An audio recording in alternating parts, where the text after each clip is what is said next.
ఎక్కడికి వెళ్తున్నారా? ఇంకేం సాగునట్లు తినేసుండా ఇంటికి పోతున్నాం. మరి ఇంత చూపు నన్ను ఎందుకు గౌరవించినారా? స్వాతంత్ర దినోత్సవం ఈ రోజు నేను గౌరవించాలి. రేపటి నుంచి మడిచి మూలనేసేయాలి. హరిగంతరంగా అని చెప్పి ఇంటి మీద జెండాలు ఎగరేస్తున్నారు, బాగానే ఉండదు. మళ్ళీ దానికి జాగ్రత్తగా భద్రపరుస్తున్నారా? అంటే అది ఒరేయ్, ఇన్ని సంవత్సరాలకు జెండా పని చేసుకుంటారు కదా, అసలేం నేర్చుకున్నారా? ఏమీ నేర్చుకునేరా? మిగిలిన రోజులలో స్నానం అని చేస్తాం లేదు. జెండా పండుగ రోజు మాత్రం నీట్గా తలస్నానం చేసుకుని కొత్త బట్టలు వేసుకుని గుండెలపైన జెండా గుట్టుకొని జాతీయ జెండా ఎగరేసి జై హింద్ అంటాం.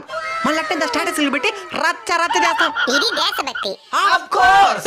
ఒరే మీరు మీకోసం మీ కుటుంబం కోసం కాకుండా ఈ దేశం కోసం ఏం చేసినారు చెప్పండి. ఓ 10 మందికి మీ వంతు సహాయం చేసినారా? పోనీ ఎవడని ఎదిగితే చూసి ఓర్చుకోగలుగుతున్నారా? పోనీ మీ చుట్టూ ఉన్న ప్రకృతినైనా సరిగ్గా చూసుకున్నారా?